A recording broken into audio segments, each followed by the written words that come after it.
नमस्कार, मी प्रशांत सागवेकर. महाराष्ट्र कॉलिंगमध्ये तुम्हा सगळ्यांचं आज पुन्हा एकदा मनापासून स्वागत. आज आपण चर्चा करतोय डिजिटल माध्यमातून व्यवसाय वाढीची संधी, आणि यावर बोलण्यासाठी आज आपल्या सोबत आहेत गोविंद सदामाटे सर. आपण सरांचं स्वागत करूया. सर, कार्यक्रमात मनापासून स्वागत. थँक्यू. चर्चेला सुरुवात करायची आहे, मात्र त्याआधी आपण सरांची थोडक्यात ओळख करून घेऊया. गोविंद सदामाटे हे अनुभवी उद्योजक, प्रेरक वक्ते तसेच ब्रँड क्रिएटर, ई कॉमर्स आणि तंत्रज्ञान प्रेरित विपणन पद्धतीचे तज्ज्ञ आहेत. भारतातील एका अग्रगण्य संस्थेतून मास्टर्स इन बिझनेस ॲडमिनिस्ट्रेशन अभ्यासक्रमाचं शिक्षण पूर्ण केल्यानंतर त्यांनी सूक्ष्म, लघु आणि मध्यम उद्योजक तसंच स्टार्टअप्स सोबत काम करायला सुरुवात केली. व्यवसाय वृद्धी आणि या कार्यपद्धतीमध्ये अत्याधुनिक तंत्रज्ञानाचा वापर कसा करायचा याबाबत ते सातत्यानं मार्गदर्शन करत असतात. व्यवसाय करताना स्टार्टअप्स आणि MSME यांना कोणत्या प्रकारच्या आव्हानांना सामोरं जावं लागतं याची माहिती आणि 7 पेक्षा अधिक वर्षांचा अनुभव त्यांच्याकडे आहे. या सगळ्या आव्हानांवर मात करण्यासाठी त्यांनी डेटा सायन्स आणि तंत्रज्ञानाच्या आधारे काही पर्याय विकसित केलेले आहेत. ABN मार्फत त्यांनी भारतातील MSME आणि SME यांच्या व्यावसायिक वृद्धीसाठी काही संसाधनं केलेली आहेत, विकसित केलेली आहेत. प्रत्येक व्यवसाय हा ऑनलाईन तसंच जागतिक स्तरावर यशस्वी करण्यासाठी काय करावं लागतं याची माहिती त्यांच्याकडे आहे. त्यांनी 2016 मध्ये कंपनीची सुरुवात केली आणि नेटवर्कच्या माध्यमातून देशभरासह जगभरातील अनेक व्यवसाय त्यांनी जोडलेले आहेत. ABN हे आधुनिक तसंच तंत्रज्ञानाधारित जागतिक स्तरावरील उद्योग व्यवसायाचं एक चांगलं व्यासपीठ आहे आणि ग्लोबल बिझनेस फॅमिली असेही त्याला म्हणता येईल. ॲब्लिफ्रेया ॲप जगातील व्यावसायिकांना एकमेकांशी जोडून देण्याचं काम मोफत करत आहे आणि या बिझनेस नेटवर्कमध्ये सहभागी होण्यासाठी कोणत्याही उद्योजक व्यावसायिकांना हे ॲप डाउनलोड करावं आणि स्वतःची नोंदणी करावी. नोंदणी केल्यानंतर ABN मार्फत प्रत्येक सभासदाच्या व्यवसाय वृद्धीसाठी काम केलं जातं. उद्योग व्यवसायांना डिजिटल फिटनेस आणि परिणामकारक व्यवसायाची वाढ व्हावी यासाठी ABN प्रयत्नपूर्वक काम करत आहे. तसंच त्यांना मदत करून स्थानिक ते राष्ट्रीय आणि आंतरराष्ट्रीय पातळीवर नेण्यासाठी प्रयत्नही केला जातो. त्यामुळे आज आपण याच सगळ्या संदर्भात सरांशी बातचीत करणार आहोत. सर, पुन्हा एकदा स्वागत आहे. मुळात ABN बद्दल सगळ्यात पहिल्यांदा मला जाणून घ्यायचं आहे. ABN ही संकल्पना मुळात तुम्हाला कशी सुचली आणि ABNचं काम कशा पद्धतीनं सुरू आहे? ABNची संकल्पना समजण्यासाठी पहिल्यांदा आपण हे समजूया की बिझनेससाठी काय गोष्टी महत्त्वाच्या असतात. बरं. जेव्हा आम्ही भरपूर MSME सोबत, बिझनेसेस सोबत इंटरॅक्ट केलं तेव्हा एक गोष्ट लक्षात आली की बिझनेससाठी कस्टमर हे सगळ्यात मोठं फंडामेंटल आहे. बरोबर. तर आता बिझनेसचं जे ग्रोथ टुवर्ड्स त्यांची जर्नी असते कुठल्याही बिझनेसची, ती बेस करते का कस्टमर शोधात, म्हणजे कस्टमर शोधण्यासाठी ती जर्नी सुरू असते. अगदीच. की आपल्याला माहिती आहे की जेवढे बिझनेसचे कस्टमर्स जास्त असतील तेवढा बिझनेस सक्सेसफुल असतो. बरोबर. आणि ते डायरेक्ट प्रोपोर्शनल आहे इथे. तर आता कस्टमर वाढवण्यासाठी काय करावं? तर बरेच बिझनेसेस, सगळ्यांनाच माहिती आहे की मार्केटिंग ही एक आपल्याकडे मेथड असते. बरोबर. की आपण मार्केटिंग करू, जास्तीत जास्त ऑडियन्सपर्यंत पोचू, आणि जेवढ्या जास्तीत जास्त ऑडियन्सपर्यंत आपण रीच करतोय आज, तेवढे जास्तीत जास्त कस्टमर आपल्याकडे कन्वर्ट होतील. नक्कीच. मग आता जसं जसं आता जगाचा वेग वाढतोय, कॉम्पिटिशन वाढतीये जगामध्ये, तसं तसं मार्केटिंगवर करण्याचा खर्च जो आहे तो जास्तीत जास्त इफिशियंट होण्याची गरज आहे. बरोबर. कारण आधीच कॉम्पिटिशनमुळे मार्जिन्स कमी होत चाललेत बिझनेसेसचे. त्यामध्ये त्याही मार्जिन्समधून ऑपरेशन कॉस्ट नंतर मार्केटिंगसाठी बजेट ठेवणं बाजूला हा एक चिमटा असतो प्रत्येक उद्योजकासाठी. आणि मग आता ते बजेट जेव्हा आपण कसं, म्हणजे आता नाईलाजाने जेव्हा एखादं मार्केटिंगचं बजेट आपण लावतो, त्याच्यानंतर त्याचे इफेक्टिव्हनेस जर कमी असेल तर तो आणखीन मोठा खड्डा पडतो बिझनेसमध्ये आणि त्याच्या जी ग्रोथची स्पीड आहे ती कमी होत जाते. मग आम्ही ह्याच्यावरती विचार केला की इथे आपण एक प्रॉब्लेमला सोल्युशन द्यावं की कशा प्रकारे आपल्याला अशा मार्केटिंग मेथड्स तयार करता येतील ज्याच्यामध्ये मनी वेस्टेज, टाइम वेस्टेज कमी होईल. जे काही मार्केटिंग बजेट आज अलोकेट करतायत कंपन्या किंवा ज्या प्रकारे मार्केटिंग करतायत ते ऑप्टिमाइज होईल तो वे.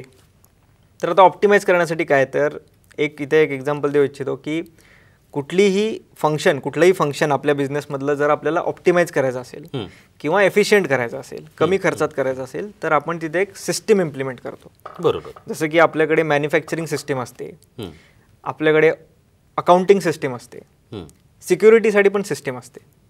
सिस्टीम काय करते, तर जसं आधी मॅन्युफॅक्चरिंग मॅन्युअली व्हायचं, आता ते सिस्टीम्स बसून ऑटोमेट केलं जातं. आधी अकाउंटिंग मॅन्युअली अकाउंटंट्स करायचे, आता ते सॉफ्टवेअर ERP सॉफ्टवेअर लावून ते थोडंसं सिस्टमॅटिक केलं जातं. का, तर ही सिस्टीम फिट झाल्यामुळे आपली प्रोसेसची जी एफिशियन्सी आहे ती वाढते. मग आम्ही विचार केला की अशीच एक सिस्टीम जर ग्रोथसाठी असेल, की ती एक सिस्टमॅटिक मॅनरमध्ये ऑप्टिमाइज्ड वेमध्ये ग्रोथ आणून देते बिझनेसला. ग्रोथ म्हणजे काय, शेवटी कस्टमर्स. बरोबर. तर ती कशी बनवता येईल, आणि मग तिथून सुरुवात झाली ह्या ABNच्या कन्सेप्टची. की आता पहिलं सगळ्यात महत्त्वाचं जे स्टेप असते बिझनेसची, की मी माझा व्यवसाय जर वाढवायचा असेल तर पहिली स्टेप कोणती घेतो, तर मी पहिल्यांदा लोकांपर्यंत पोहोचण्याचा प्रयत्न करतो, म्हणजे माझे कॉन्टॅक्ट्स वाढवण्याचा प्रयत्न करतो. मग कॉन्टॅक्ट वाढवण्यासाठी मी पहिलं मार्केटिंग करतो. मग माझे कॉन्टॅक्ट्स होतात, मग मी त्यांना मार्केटिंग सुरू करतो. असं आपण हळूहळू आपले कॉन्टॅक्ट्स वाढवत कस्टमर वाढवत जातो. ह्याच्यासाठी लागतं नेटवर्किंग. आता नेटवर्किंग करण्याची जी पद्धत आज आहे ती अशी आहे की मी कुठेतरी एक्झिबिशनला जाणार, कुठेतरी सेमिनारला जाणार, तिथे कार्ड एक्सचेंज करणार. ही पद्धत जगाच्या वाढीच्या वेगाला मॅच करत नाही. कारण आपण वर्षभरात किती असे सेमिनार अटेंड करू शकतो. आपला एक उद्योग सांभाळायचा आहे, प्लस ट्रॅव्हल करून कुठेतरी जाऊन 30 लोकांना भेटून 40 लोकांना भेटून कार्ड एक्सचेंज करायचं आहे आणि मग त्यांच्याशी चर्चा सुरू करून. सो हे खूप स्लो लेंदी प्रोसेस.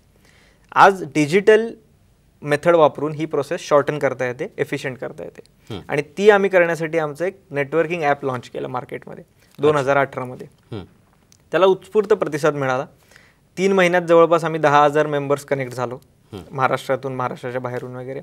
आणि लोक एकमेकांशी इंटरॅक्ट करायला लागले.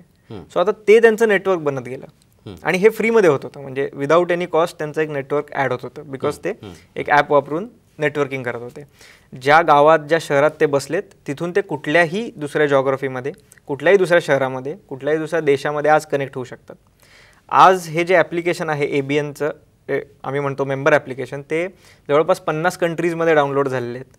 आणि 50 कंट्रीमधून मोर दॅन 50,000 बिझनेसेस त्याला कनेक्ट झालेले आहेत. तर आता प्रत्येक बिझनेसचं नेटवर्क किती मोठं झालं बघा, फक्त त्यांनी ॲप डाउनलोड केल्यामुळे. की आज माझे सगळे कॉन्टॅक्ट्स आहेत, त्यांना फक्त मला अप्रोच करायचं आहे आणि पुढे माझी जर्नी सुरू करायची आहे, त्यांना सेल्सची असेल किंवा जी काही तुमची जर्नी असेल. तर ABNचं कामच हे आहे की पहिल्यांदा तर फॅमिली बनवायची बिझनेसेसची, नेटवर्क बनवायचं, त्यांना डिजिटली कनेक्ट करायचं एकमेकांशी, त्यांना संधी द्यायची की तुम्ही स्वतःचं नेटवर्क वाढवा. आणि एकदा नेटवर्क तुमचं असेल स्वतःचं की तुम्हाला मार्केटिंगवर जास्त खर्च करायची गरज नाही पडत. बरोबर. जसं की आज आपण जर बघतो आपल्या फोनमध्ये जेवढे कॉन्टॅक्ट्स असतील त्यांना मार्केटिंग करायचं म्हटलं तर आपल्याला काय कॉस्ट येते, काहीच नाही. आपण व्हॉट्सॲप मेसेज करू किंवा SMS करू आणि गेलं मार्केटिंग. तर आपल्या फोनमधले कॉन्टॅक्ट कसे वाढतील, ते पण रिलेव्हंट कॉन्टॅक्ट, असे कुठलाही डेटाबेस उचलून कॉन्टॅक्ट नाही वाढणार. बरोबर. ते काम आपल्या या ॲप थ्रू होतं आहे. आणि ही जी आम्ही म्हणतो की ग्लोबल बिझनेस फॅमिली, ते एकमेकांना सपोर्ट करण्यासाठी आम्ही त्यांना फॅमिली म्हणतो. का तर ते नेटवर्कचे भाग आहेत. प्रत्येक बिझनेस हा कुठल्या तरी बिझनेसचा एक पोटेन्शियल कस्टमर आहे, पोटेन्शियल क्लायंट आहे, पोटेन्शियल मे बी सप्लायर आहे. So B2B relation, business to business relation हे कुठल्याही नेटवर्कमध्ये एस्टॅब्लिश होत जातात आपोआप. आणि ते प्रत्येक बिझनेसनी आपापलं ठरवू शकतात ते की माझ्यासाठी कुठला बिझनेस रिलेव्हंट आहे, कुठला नाही. अर्थात ॲप हे टेक्नॉलॉजिकली एवढं ॲडव्हान्स्ड आहे की एकदा त्यांनी प्रत्येक मेंबरची प्रोफाईल समजून घेतली की ते ऑटोमॅटिकली त्यांना सजेस्ट करायला लागतं की कुठले बिझनेसेसशी तुम्ही कनेक्ट करा, कसं काय, कोण तुमच्यासाठी रिलेव्हंट आहे. सो ही एक ABNची कन्सेप्ट आहे की एक तर ते नेटवर्क आहे, त्यामुळे तुमचे कॉन्टॅक्ट्स वाढत आहेत. दुसरं म्हणजे ते तिथे तुम्हाला नेटवर्किंग मिळते, जे की तुम्हाला आज ट्रॅव्हल करावं लागतं तर तुम्हाला घर बसल्या 24 तास मिळते आणि जगात कुठेही मिळते. आणि एकदा तुम्ही कनेक्ट झालात की मग पुढच्या प्रमोशनच्या वेगवेगळ्या संधी आहेत डिजिटली, तर हे सगळं मग ती जर्नी सोपी होऊन जाते. पहिली स्टेप जी आहे ती ते हेड स्टार्ट मिळतो. तर अशी ही ABNची कन्सेप्ट आहे. नक्की, खूप छान पद्धतीनं तुम्ही हे सगळं सांगितलंय. पण जसं तर आपण म्हणतोय की तुम्ही जवळजवळ आता 50 देशांमध्ये आहात. आंतरराष्ट्रीय बाजारपेठेचा जर आपण विचार केला तर लघु उद्योजक जे आपण म्हणतो त्या लघु उद्योगांना कशा पद्धतीची संधी या आंतरराष्ट्रीय बाजारपेठांमध्ये आहे, त्याबद्दल काय सांगता येईल? आंतरराष्ट्रीय बाजारपेठेमध्ये आता एवढी डिमांड आहे भारतीय उत्पादनांसाठी. म्हणजे आम्ही बऱ्याच बिझनेसेसशी इंटरॅक्ट करतो इंटरनॅशनली. त्यांचे काही रिक्वायरमेंट्स असतात, वेगवेगळ्या प्रोडक्ट्सचे रिक्वायरमेंट्स असतात. अगदी खेळण्यांपासून ते इंडस्ट्रीयल प्रोडक्ट्सपर्यंत, फूड प्रोडक्ट्सपासून ते काही ॲग्रिकल्चर प्रोड्यूसपर्यंत भरपूर डिमांड आहे. पण त्यांना आज ॲक्सेस नाही आहे इंडियन बिझनेसेसला. त्यांना इझी ॲक्सेस आहे आज चायनीज बिझनेसेसला. का तर ते बिझनेसेस आज डिजिटली अवेलेबल आहेत मार्केटमध्ये आणि आपले बिझनेस अजून तिथे पोचायचे, त्या डिजिटल अवेलेबिलिटीपर्यंत पोचायचे. त्यामुळे जर आपण आंतरराष्ट्रीय मार्केट बघितलं तर डिमांड भरपूर आहे. आता आपल्याला फक्त पोचायचं आहे त्यांच्यापर्यंत, आणि त्यासाठी आम्ही आमच्या मेंबर्सची मदत करतोय. तर आता पोचणं म्हणजे काय, तर आपण फिजिकली कुणाला नेऊन तिथे पोचवत नाही आहोत, बरोबर, आपण त्यांना डिजिटलीच नेणार आहोत. मग डिजिटल नेणार म्हणजे काय, तर त्यांना आधी डिजिटली रिप्रेझेंटेबल बनवलं पाहिजे. कारण का आंतरराष्ट्रीय उद्योजक पहिल्यांदा बघतो की हा माणूस ऑथेंटिक आहे का, भारतीय बिझनेस हा ऑथेंटिक बिझनेस आहे का, रेजिस्टर्ड बिझनेस आहे का. कारण का तो एक ट्रस्ट इश्यू असतो पहिल्यांदा दुसऱ्या देशात काम करताना. तर त्यासाठी एक डिजिटल रिप्रेझेंटेशन चांगलं बनवणं त्यांचं, मग त्यांना प्रमोशन तिकडे करणं, पोचवणं आंतरराष्ट्रीय बिझनेसपर्यंत. तर ही एक जर्नी आपण तिथे करून देतो बिझनेसेससाठी. पण बेसिकली रिक्वायरमेंट पण महत्वाची आहे ना, म्हणजे त्यांच्या रिक्वायरमेंट्स काय आहेत आणि त्या रिक्वायरमेंट्स आपण इथून पूर्ण करू शकतोय का, that is the basically thing. त्यामुळे प्रत्येकजण हा विचार करत असेल ना की त्यांच्या जर रिक्वायरमेंट मला कळाल्या तर मग मला इथे त्याची तयारी करणं सोपं जाईल. तर रिक्वायरमेंट जर आपण विचार केला त्यांचा, तर साधारणतः कशा पद्धतीच्या रिक्वायरमेंट असतात परदेशामध्ये?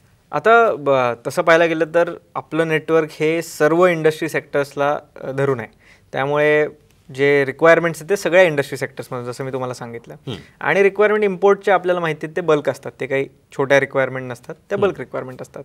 आता त्याच्यामध्ये कंपनीची एलिजिबिलिटी काय त्यांना एक्सपेक्टेड आहे काही नाही हे व्हेरी होत राहतं, केस टू केस बेसिसवरती डिफरंट आहे. काही प्रोडक्टसाठी खूप एक्सटेन्सिव्हली क्रिटिकल नॉर्म्स आहेत आणि काही प्रोडक्टसाठी एवढे काही जास्त कठोर नाही आहेत रूल्स, नियम ते शिथिल आहेत नियम. त्यामुळे आता ही रिक्वायरमेंट पोचणार कशी उद्योजकांपर्यंत, तर आमच्या नेटवर्कमध्ये तिथले म्हणजे परदेशी जे उद्योजक आहेत ते या नेटवर्कमध्येच त्यांच्या रिक्वायरमेंट्स मेन्शन करतात की मला ह्याची गरज आहे, हे मी पाहतोय, ह्याच्यासाठी सप्लायर पाहतोय किंवा ही सर्व्हिस प्रोव्हायडर शोधतोय. आणि ते आम्ही इथल्या उद्योजकांना जोडून देतो की पहा ह्या रिक्वायरमेंट्स आहेत तुमच्यासाठी रिलेव्हंट, तुम्ही काय फुलफिल करू शकता, कसं करू शकता. परत यात गायडन्स पण देतो की तुम्हाला जर फुलफिल करायची असेल तर सर्व पातळ्यांवर तयारी कशी करता येईल तुम्हाला याची.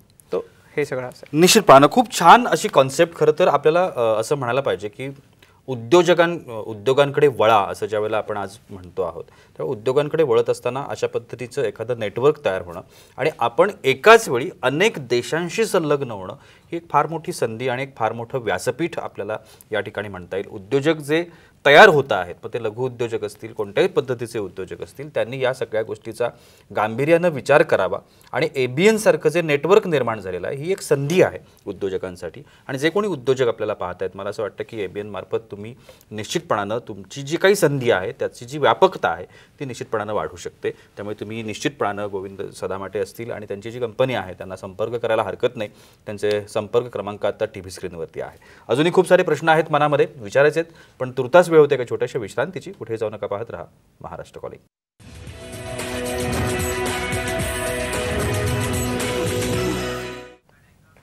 विश्रांतीनंतर महाराष्ट्र कॉलिंगमध्ये तुम्हा सगळ्यांचं पुन्हा एकदा स्वागत. डिजिटल माध्यमातून व्यवसाय वाढीची संधी या विषयावरती आपण चर्चा करतोय आणि गोविंद सदामाटे सर आपल्याला मार्गदर्शन करतात. सर पुन्हा एकदा स्वागत. मी आत्ता जसं आपण चर्चा करतो आहोत की व्यवसाय वाढीच्या दृष्टिकोनातून आता भारतीय उद्योगांचा आपण विचार केला आणि परदेशातले उद्योजक आणि भारतातले उद्योजक, आता अर्थात डिफरन्स आहे आणि तो सगळ्याच बाबतीमधला आहे, कल्चरचा आहे म्हणा, स्वभावातला आहे म्हणा, किंवा वातावरणातला सुद्धा आपण म्हणू शकतो की तिथं काय चालतं आणि इथं काय चालतं ह्या सगळ्या गोष्टी. पण मुळात तफावत ही जी आहे, फरक हा जर आपण रजिस्टर्ड करायचा म्हटला तर आपल्याला काय सांगता येईल? कसं आहे की कुठलाही उद्योजक असू दे, मग तो भारतीय असू दे किंवा बाहेरचा, बरोबर, एकच बिझनेसमध्ये महत्त्वाची गोष्ट ठरते ती म्हणजे ट्रस्ट. तो ट्रस्ट क्रिएट करण्याचे मल्टिपल वेज असतात. आपण पण आत्ता जर तुम्ही कुठल्याही ऑनलाईन कुठल्याही बिझनेसची एक वेबसाईट जर पाहिलीत आज ऑनलाईन, तर सर्वप्रथम तुम्ही रिप्रेझेंटेशन बघता, काय माहिती दिली आहे, मग ती किती व्हॅलिड आहे, हे तुमचे प्रत्येकाचा आपापला एक प्रकार असतो ह्याचा ड्यू डिलिजन्स करण्याचा. हे म्हणजे एक प्रकारचं सँक्टिटी चेक करण्याचा एक प्रकार असतो. तर हे काही वेगळं नाही आहे इंटरनॅशनल मार्केटमध्ये. त्यांना युरोपियन मार्केट म्हणा, अमेरिकन मार्केट म्हणा किंवा एशियन मार्केट पण म्हणा, त्यांना सगळ्यात महत्त्वाची एक गोष्ट आहे की हा बिझनेस जो समजा मी जर कोणाला रिक्वायरमेंट देतोय आणि तो फुलफिल करू शकेल की नाही हे बघण्यासाठी त्यांना फक्त त्यांचे सर्व प्रकारचे इन्फॉर्मेशन मिळणं गरजेचं आहे, डेटा मिळणं, आणि ते ऑनलाईन मिळणं गरजेचं आहे. त्यांना कुठेही रिसर्च वेगळा करायचा नाही. आता इन्फॉर्मेशनमध्ये काय येतं तर बाबा ह्यांच्या कंपनीबद्दल माहिती मिळाली पाहिजे की हे एस्टॅब्लिश्ड कधी आहेत, पाहिजे ती सर्टिफिकेशन्स यांच्याकडे आहेत का. तर ते आपण ते समोर दाखवलं पाहिजे. जसं की आपण आपल्या केबिनमध्ये सर्टिफिकेशन्स लावून ठेवतो कुठलाही उद्योजक, तर ते डिजिटली पण डिस्प्लेड हवेत, पहिली गोष्ट. दुसरी गोष्ट, प्रत्येकजण आपल्या प्रोडक्टबद्दल खूप छान छान गोष्टी सांगत असतो की USPs काय आहेत, मी कशा वेगळ्या प्रकारे बनवतो, हे बोलताना जसं सांगतो तसंच ते डिजिटली पण अवेलेबल दिसलं पाहिजे त्यांना. आणि तिसरी सगळ्यात महत्त्वाची गोष्ट आज जी डिजिटल युगामध्ये सगळ्यांना माहिती असली पाहिजे ती म्हणजे कुठल्याही डिजिटल युजरचा पेशन्स टाईम जो आहे तो 2 ते 5 मिनिटाच्या वर नाही. बरोबर. आता तो तुमच्या प्रोफाईलवर पोहोचेल आणि जर त्याला तुमचा बिझनेस समजून घेण्यासाठी 5 मिनिटापेक्षा जास्त वेळ लागत असेल तर तो गेला हातातून. आणि सर्व उद्योजकांना, इंडियातले असू दे किंवा बाहेरचे असू दे, त्यांना हेच एक्सपेक्टेड आहे की पटकन माहिती दे, मी माझी व्हेरिफिकेशन करतो आणि जर आवडलास तर मी कॉन्टॅक्ट करतो. यासाठी महत्त्वाचं काय आहे तर तुमचा व्हिडिओ असणं महत्त्वाचं आहे तिथे. आता तुम्ही मोठे मोठे पॅराग्राफ दिलेत, डॉक्युमेंट दिलेत, ब्रोशर दिलेत डाउनलोड करायला, कोणी ते एवढं वाचत बसणार आहे, त्यांच्याकडे वेळ नाही. तुम्ही त्यांना व्हिडिओ दिले पाहिजे. तुमचे प्रोडक्ट फोटोशूट हे एक महत्त्वाचा आणखीन एक मुद्दा जो रजिस्टर करणं गरजेचं आहे की आज जगामध्ये प्रोडक्ट आपल्याला प्रोडक्ट विकायचं असतं, कुठल्याही बिझनेसला प्रोडक्ट विकायचं आहे, अर्थात त्या प्रोडक्टचं रिप्रेझेंटेशन हे उत्तम प्रकारे झालं पाहिजे.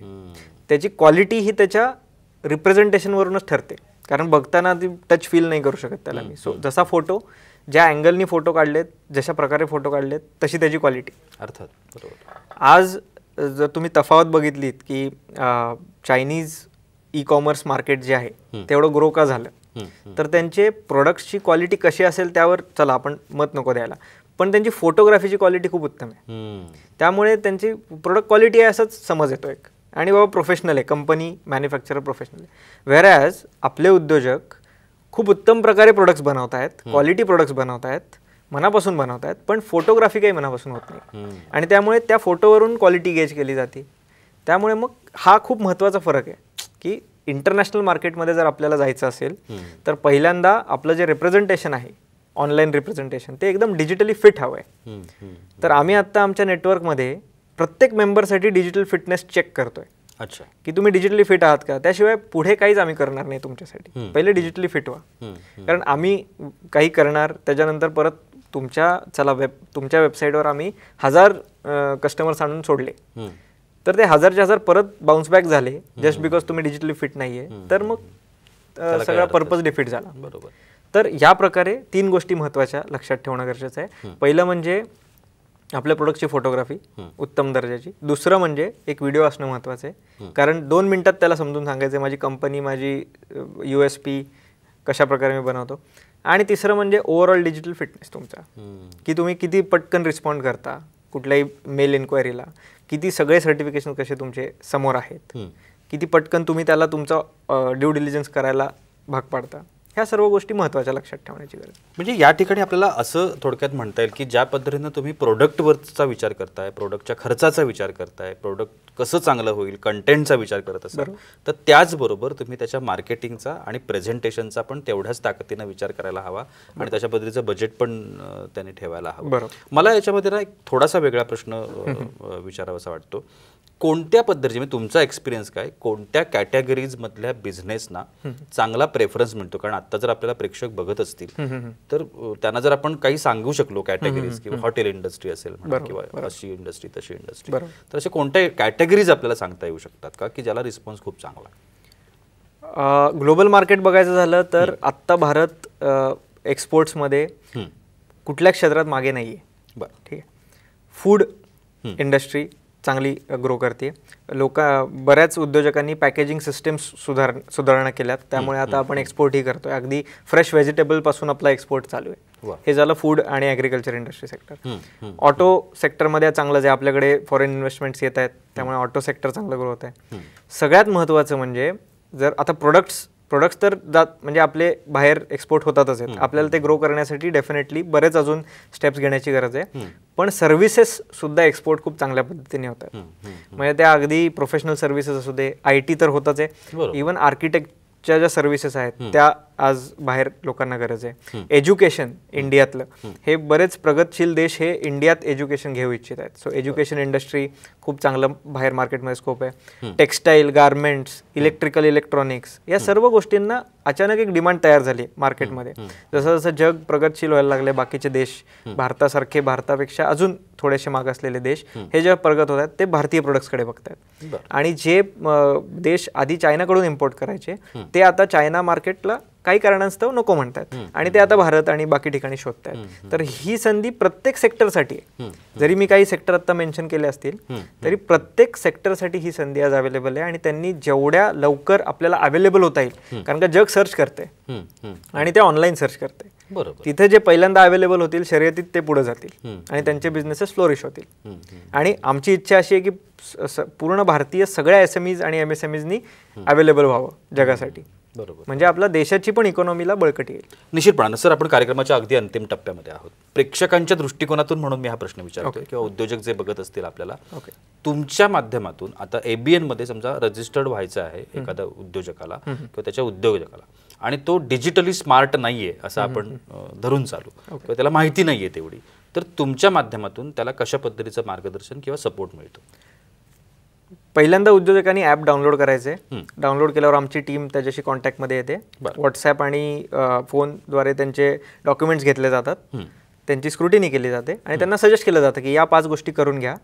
तुम्हाला जर अवेलेबल असतील तर करून घ्या आणि तुम्हाला आमच्याकडून करून हवे असतील आम्ही करून देऊ. तर अशा प्रकारे ती प्रोसेस आम्ही सुरू करतो आणि एकदम सिंपल व्हॉट्सॲपवरती ही प्रोसेस चालू ठेवतो. तर त्यांनाही आम्ही डिस्टर्ब करत नाही फोन करून सारखे आणि त्यांनाही बरं पडतं की व्हॉट्सॲपवरच सेंड करायचं आहे ना, व्हॉट्सॲप आज कोणाकडे नाही. अशा प्रकारे त्यांनाच जेव्हा हे डॉक्युमेंट सेंड करायला लागतात तेव्हा समजायला लागतं की अरे या 4 गोष्टी मागितल्या 2 तर नाही आहेत माझ्याकडे. आणि तशा प्रकारे मग त्यांचे ते फिल इन द गॅप्स करून देणं आणि एक एक पायरी पुढे चढणं, अशा प्रकारे आम्ही त्यांना घेऊन जातो पुढे.